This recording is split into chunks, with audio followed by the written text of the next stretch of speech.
Saudá-los com a graça e a paz, também saudar aqueles que estão nos visitando hoje, talvez pela primeira, segunda ou terceira vez. Sejam todos bem-vindos. Essa é uma família em Cristo. Somos muito gratos de tê-los aqui conosco hoje, adorando. Estamos aqui para amar você, para servir você, para compartilhar a palavra com você. Todos os primeiros dias da semana estamos aqui reunidos para adorar a Deus juntos.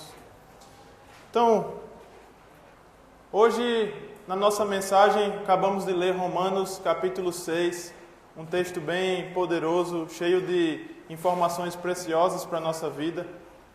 E antes de ir para o texto, eu queria fazer uma pergunta para você, você que dirige, que tem habilitação de carro ou moto, se você já se atolou. Eu imagino que não é uma sensação muito boa, não é? Uma vez, dirigindo, fui fazer um trabalho, terminei o trabalho, fui ligar o carro, engatei a primeira e o carro não andava. Tem alguma coisa errada, né? Engatei a ré, o carro não andava.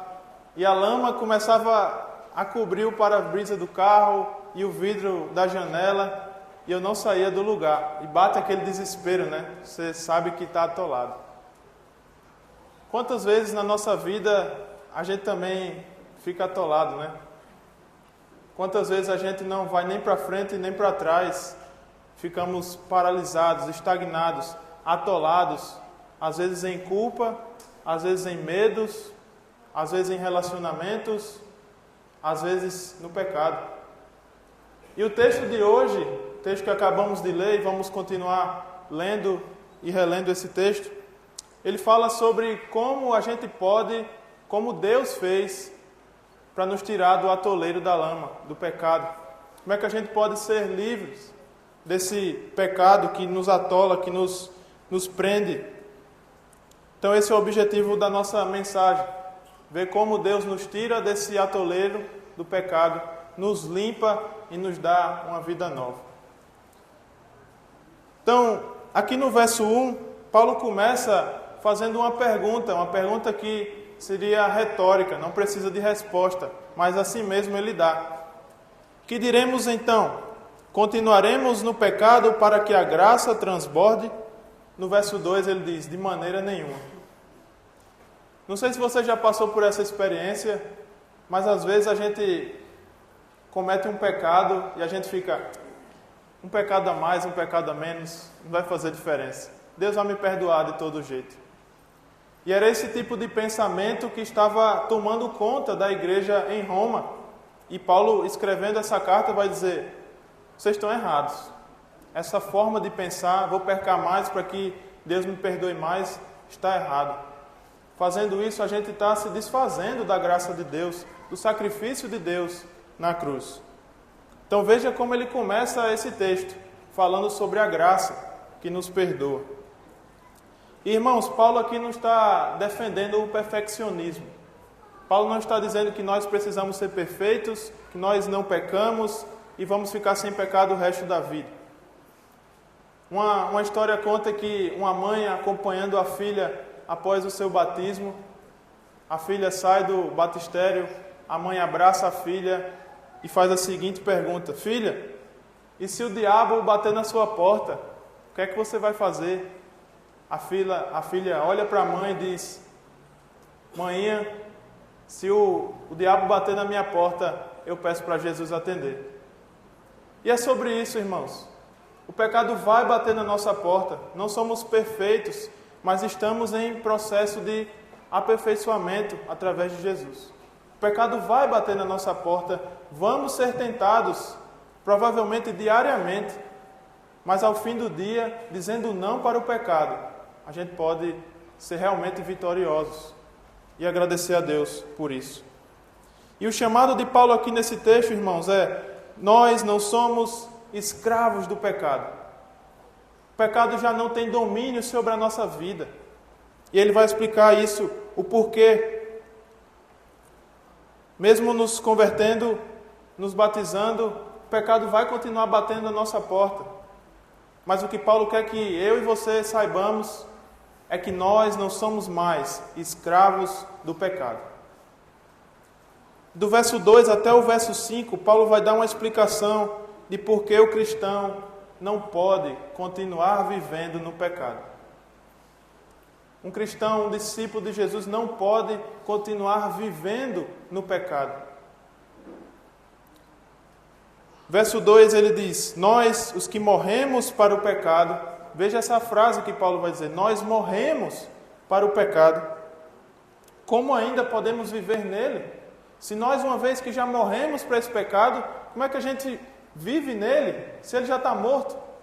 É como se, quando a gente fosse tentado a pecar, é como se a vontade que vem ao nosso coração é ressuscitar o morto, ressuscitar o velho homem, a velha mulher, e voltar à vida que era antes. E Paulo está dizendo, não voltem para o passado, olhem para frente, olhem o que Jesus já fez por você. Diga ao pecado, aqui você não manda, você não tem mais domínio sobre a minha vida. E Paulo vai dizer, ou vocês não sabem que todos os que fomos batizados em Cristo, fomos batizados na sua morte? Uma vez que somos batizados em sua morte, na morte de Jesus.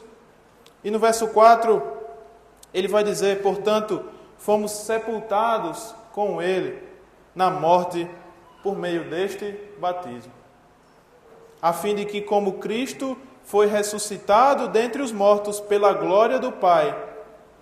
Qual é o chamado de Paulo aqui, no verso 4? Assim também, vivamos uma vida nova. Irmãos, a figura do batismo que Paulo está simbolizando aqui, que é essencial para a nossa salvação, é que assim como no batismo nós somos sepultados, e Cristo também foi, Cristo também ressuscitou, e no batismo também somos ressuscitados. Uma nova vida se inicia, e Paulo está dizendo, você deve viver nessa novidade de vida, não naquela vida que você já morreu. Então o batismo sela, o batismo marca essa novidade de vida. Então, uma vez que a gente se batiza, como é que a gente pode viver como a gente vivia antes? Como é que a gente pode viver através do velho homem, que já foi sepultado, que já foi morto? O convite do Senhor aqui para nós é vivermos essa nova vida da maneira que se deve viver, agradando a Deus. Quando alguém se torna escravo de outro, só tem duas formas de você acabar com essa escravidão. Ou morre o dono do escravo, ou morre o escravo, não é? Se tem uma escravidão, tem o senhor, tem o escravo, só acaba quando um dos dois morrer, certo? Qual foi a ideia de Jesus? Qual foi a solução de Jesus? Matou o escravo, nós. Quando nós somos batizados, somos sepultados, morremos. E você pode estar triste, nossa, então eu morri. Aí Jesus disse, mas você ressuscitou para uma vida nova, para uma novidade de vida. Se aproveite disso. Não seja mais escravo do pecado. O convite aqui é, vocês já foram libertos, vocês são livres. Não voltem para a vida antiga, não voltem para a escravidão do pecado. As correntes do pecado que amarravam você foram destruídas. E agora você pode ser livre para viver uma vida nova, uma vida de liberdade em Jesus Cristo. E a pergunta, irmãos, nesse verso 4 é, o que tem nos escravizado hoje? O que tem escravizado você hoje? Talvez o celular, talvez querer um carro mais novo, talvez querer uma casa mais nova. O que é que tem tomado o seu pensamento? O que é que tem tomado o seu tempo, toda a sua energia, todo o seu pensamento? Talvez isso esteja escravizando você. E a notícia boa que lemos nesse texto é que Jesus quer te libertar. Uma vez libertos, Ele continua nos libertando. A gente fica procurando outras coisas e Ele quer ainda nos livrar, nos libertar. Você consegue imaginar a sua vida se você fosse livre dessas coisas que escravizam você? Já parou para imaginar como seria a sua vida livre da escravidão? Pois é, no verso 5 ele vai dizer: se, pois, nos tornamos unidos na semelhança da sua morte, que é o batismo, certamente o seremos também na sua ressurreição. Se assim como Jesus morreu e foi sepultado e ressuscitou, se nós também morrermos e ressuscitarmos com Ele, teremos uma vida nova. E aqui, irmãos, o cerne dessa mensagem, o cerne desse texto de Romanos 6, se baseia em 3 verbos. Eu queria que você prestasse bastante atenção nos 3 verbos que Paulo vai destacar nesse texto. São esses 3 verbos que nos fazem ser livres. Se a gente sair daqui hoje com esses 3 verbos, com essas 3 ações na nossa cabeça, entendemos a mensagem. O primeiro verbo que Paulo vai tratar aqui no verso 6 é saber. Veja o verso 6. Pois sabemos que o nosso velho homem foi crucificado com ele há 2000 anos atrás, para que o corpo pecaminoso seja destruído, de modo que deixemos de sermos escravos do pecado. A primeira coisa que você e eu precisamos saber é saber. É saber que Jesus já morreu por nós. É saber que Jesus já te libertou, que Jesus já te fez ser livre da escravidão do pecado. Sem saber, não tem como praticar, não é? Então a primeira coisa, o primeiro verbo, a primeira ação que você precisa é saber. Saber que Jesus morreu por você. Talvez a sua vida espiritual não esteja tão bem. Talvez você ainda não tomou a iniciativa de se tornar um cristão. Mas o primeiro passo, meu irmão, meu amigo, é saber que Jesus te amou naquela cruz. E é o foco de Paulo aqui até o verso 10. Se a gente não entender essa verdade da cruz, a gente não tem como viver a verdade da cruz. E o que é que a gente precisa saber? Ele vai continuar, verso 7. Quem morreu foi justificado do pecado. Se você morrer com Cristo, você se torna justo diante de Deus. Você é justificado do seu pecado, dos que já cometeu, dos que comete e que ainda vai cometer. O sangue dele é poderoso para cobrir a sua vida. Verso 8. Se morremos com Cristo, cremos que viveremos com Ele também. Sepultados, também ressuscitados. Mortos, mas nos trouxe a uma nova vida. Verso 9. Sabemos que, mais uma vez o verbo saber, sabemos que, tendo sido ressuscitado dentre os mortos, Cristo não pode morrer outra vez. A morte não tem mais domínio sobre ele. Uma frase que eu gosto muito e vocês já devem ter ouvido. Jesus matou a morte. A morte dominava as pessoas, a morte colocava um fim na vida das pessoas, na minha e na sua vida. E o que é que Jesus fez? Matou a morte. Se a morte acabava com o nosso sonho, com a nossa esperança, Jesus foi lá e matou ela. E agora eu e você podemos ter uma esperança de ver a Deus, de conhecer Jesus face a face, porque Ele venceu a morte de uma vez por todas. Se a morte não tem mais domínio sobre Ele, a morte também não tem mais domínio sobre a sua vida, meu irmão. Verso 10.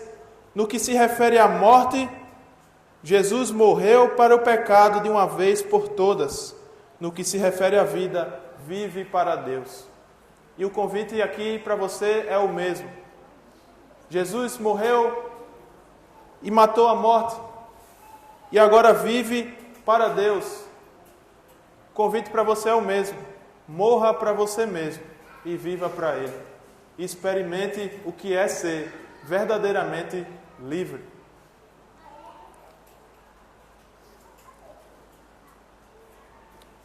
A abolição da escravatura nos Estados Unidos ocorreu no ano de 1865. O presidente americano Abraham Lincoln foi assassinado. Uma guerra civil tomou conta do país. Muitas pessoas perderam a sua vida. Até que um dia, uma nova emenda aboliu a escravidão no país. e todos os homens, mulheres e crianças, negros ou brancos, se tornaram livres da escravidão. Certo homem chegou no sul do país, no estado do Alabama, chegou para um escravo e disse: "E aí, ficou sabendo? Escravidão agora foi proibida. Você está livre." E o homem respondeu: "Quem é Abraham Lincoln? Nem sei quem é Abraham Lincoln. Nem sei que escravidão é essa. Deixa eu continuar minha vida. Dê licença." Esse homem não sabia que estava livre.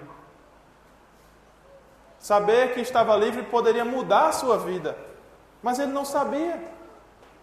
É como um homem que tinha um terreno e plantava batatas e não ganhava dinheiro e ficou triste, ficou amargurado, ficou com tanta raiva que vendeu o terreno para outro homem. Esse homem que comprou o terreno do plantador de batatas, começou a cavar aquele terreno e achou petróleo. O homem que plantava batatas não sabia o tesouro que estava debaixo dos seus pés. E o convite, irmãos, aqui hoje é: você está sabendo o valor precioso que a morte de Cristo foi. Você sabe agora o valor de ter uma nova vida em Cristo, uma vida livre do pecado. Faça valer a pena. Não troque isso por nada. Irmãos, segundo verbo aqui que aparece nesse texto, aparece no verso 11. Primeiro, precisamos saber. Segundo, precisamos considerar. Precisamos analisar, precificar, calcular o preço dentro da nossa mente. Será que vale a pena deixar o jeito que eu vivo para abraçar o jeito que Jesus quer que eu viva? Você precisa considerar isso dentro da sua vida, dentro do seu coração. Isso se faz diariamente, irmãos. Não é só uma vez, mas todos os dias. Precisamos saber que Jesus nos ama, que morreu por nós, e considerar a quem vamos servir. Não podemos servir a dois senhores.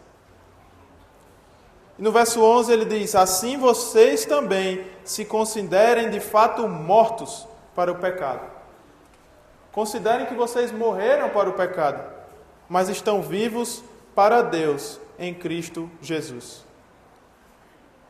Mortos para o pecado, vivos para Deus. Considerem isso. Conta uma história de um homem chamado Tião Sapateiro. Essa é a parte que todo mundo acorda. História é coisa boa, né? Tião Sapateiro jogava na loteria esportiva. O pessoal que é mais antigo aqui, mais experiente, vai lembrar, né? Antigamente a loteria esportiva era uma cartela que você furava, né? Então, Tião Sapateiro furou os 13, era 13 jogos. Furou os 13 jogos, pegou seu radinho de pilha, colocou no ouvido, começou a acompanhar os jogos. Primeiro resultado, acertou.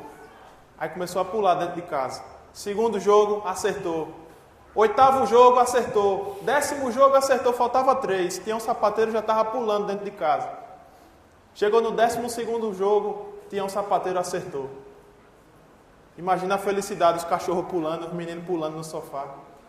No 13º jogo, o último que faltava para ele ganhar na loteria esportiva, Tião Sapateiro acertou de novo. Já se considerou rico. A primeira coisa que ele fez foi vender a sapataria dele. Comprou logo um Opala novo. Comprou um apartamento para a sogra, porque ele já se considerava rico. Dentro das verdades que a gente encontra nesse texto, ele soube que tinha ganho e ele se considerou rico. E a proposta aqui para nós é a mesma. Você está sabendo da riqueza que é? Se considere livre, se considere rico pela graça de Deus. Outra ilustração que eu gosto bastante é de Agostinho de Hipona. Era um teólogo, um cristão do século IV. Ele teve uma vida pregressa bem difícil, mas se converteu, se tornou um cristão e um dos bons. Certo dia ele estava caminhando nas ruas e uma ex-amante dele começou a seguir ele. Agostinho, Agostinho! E ele acelerando o passo. E ela continuou, Agostinho, Agostinho!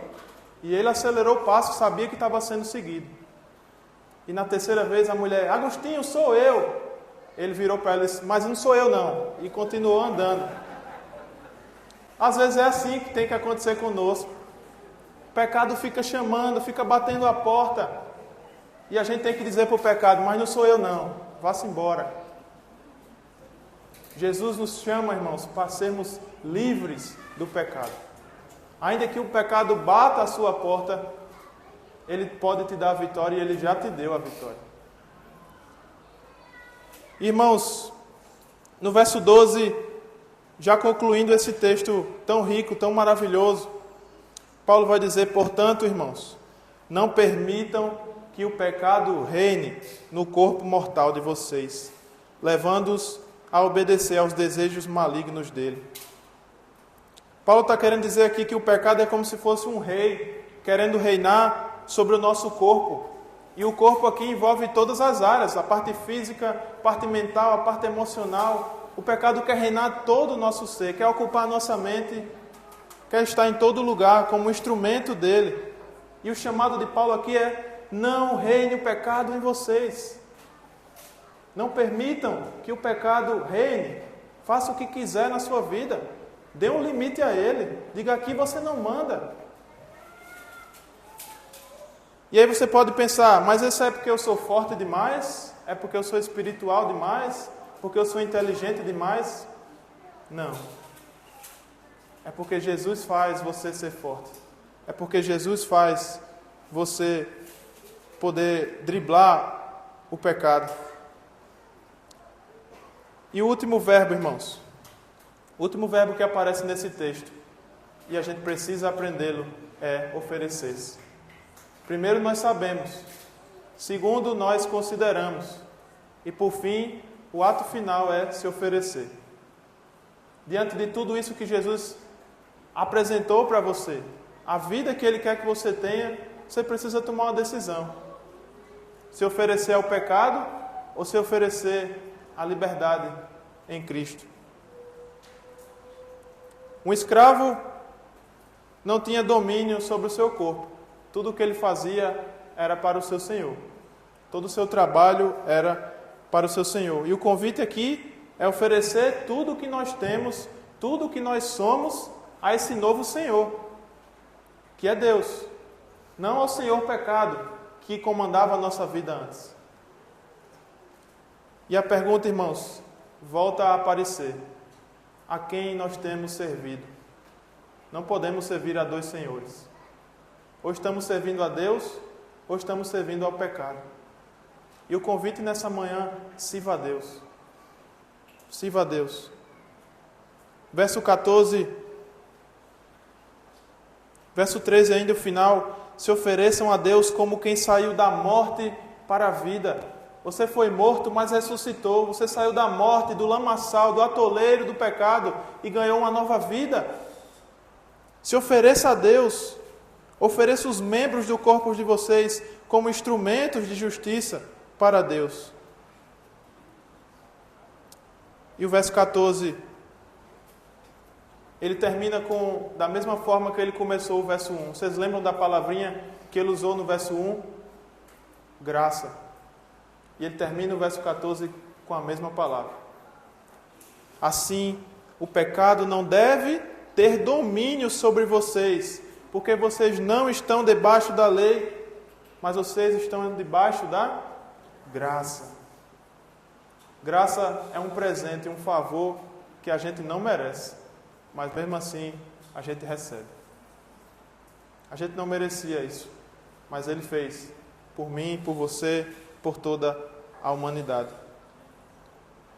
Essa graça que te tira da lama, que te liberta, que te limpa, que te faz ser uma pessoa nova. Irmãos, ao contrário do que muitas pessoas ensinam e pensam hoje, Jesus não está prometendo aqui, nem para mim, nem para você, nem para ninguém, uma vida de prosperidade material. Jesus não está convidando aqui você para uma vida boa, cheia de mordomia. Certa vez alguém disse para Jesus, mestre, eu quero te seguir. Jesus disse, rapaz, passarinho tem o ninho, a raposa tem sua toca, mas eu não tenho nenhum travesseiro para encostar minha cabeça. Já parou para pensar que a maioria das coisas de Jesus eram emprestadas? A manjedoura que ele nasceu era emprestada. O cenáculo que ele celebrou a ceia era emprestado. O jumentinho que ele entrou em Jerusalém era emprestado. O túmulo que ele foi enterrado, que ele foi sepultado, foi emprestado. Até a cruz que ele foi crucificado foi emprestado. Não era dele, era minha e era sua. Se você está procurando realizar o sonho da casa própria, trocar de carro, ter uma vida financeira boa e ter coisas materiais nessa vida, não é o convite de Jesus. O convite de Jesus é você ser livre do pecado. É cuidar das coisas que são importantes no reino e as outras coisas são acrescentadas. Jesus sofreu o tempo todo naquela cruz vergonhosa por causa do meu pecado, por causa do seu pecado. Então, irmãos, seguir Jesus não é uma oferta de segurança material, de conforto, mas Ele oferece uma coisa infinitamente mais valiosa. Ele quer te libertar do pecado, seja ele qual for. Seja qual for a sua luta, Jesus quer te dar a vitória. Jesus quer te libertar. Quer te dar um relacionamento com Deus, uma promessa de vida eterna, uma coroa de vida eterna para aqueles que são fiéis até o fim. E a salvação de Deus é completa. É um chamado para ser livre da culpa, um chamado para ser livre do medo, das dívidas, da mentira, da inveja, da amargura, da cobiça, dos vícios e qualquer e todo tipo de pecado. Esse é o convite do Senhor para nós nessa manhã. Irmãos, amigos, é um processo, viu?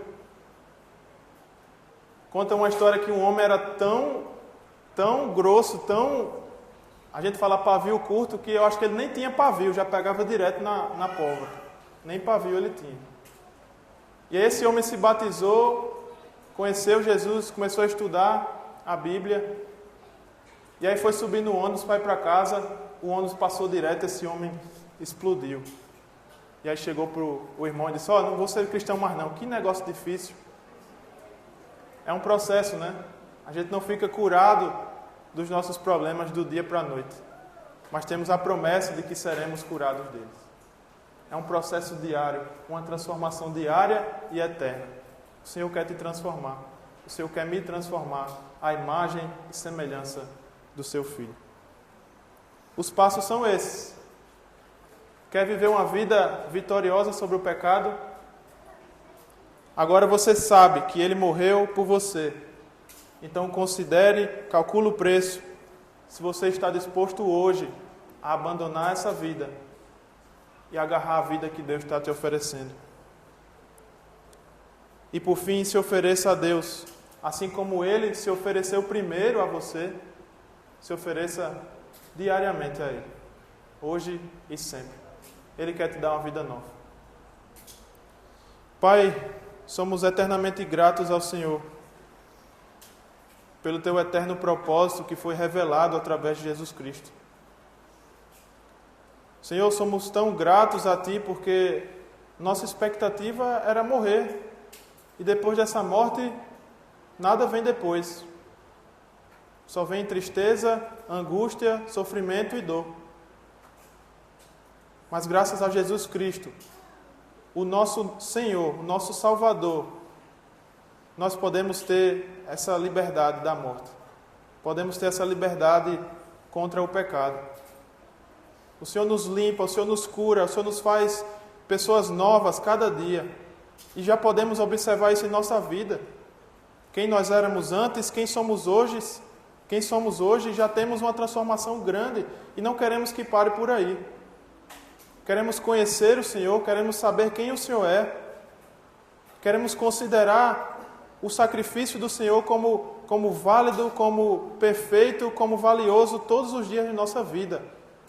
E por fim, Pai, queremos ter uma atitude de nos oferecer ao Senhor. oferecer o nosso tempo, oferecer a nossa vida, nossos bens, tudo o que temos e somos inteiramente ao Senhor, que ofereceu muito mais pela nossa vida. Pai, obrigado por considerar a nossa vida tão valiosa que valeu o teu precioso sangue. Obrigado por ter ido para aquela cruz, quando nós deveríamos ter ido para ela. Obrigado por tomar o nosso lugar, que diariamente possamos responder a esse sacrifício, sabendo quem o Senhor é, entendendo tudo o que o Senhor é para nós, considerando cada parte do teu sacrifício e nos oferecendo a Ti. Essa é a nossa oração, e que o Senhor continue abençoando essa família em Cristo, para realizar o Teu eterno propósito aqui na terra. Em nome de Jesus, o Senhor dos Senhores, que libertou todos da escravidão. Amém.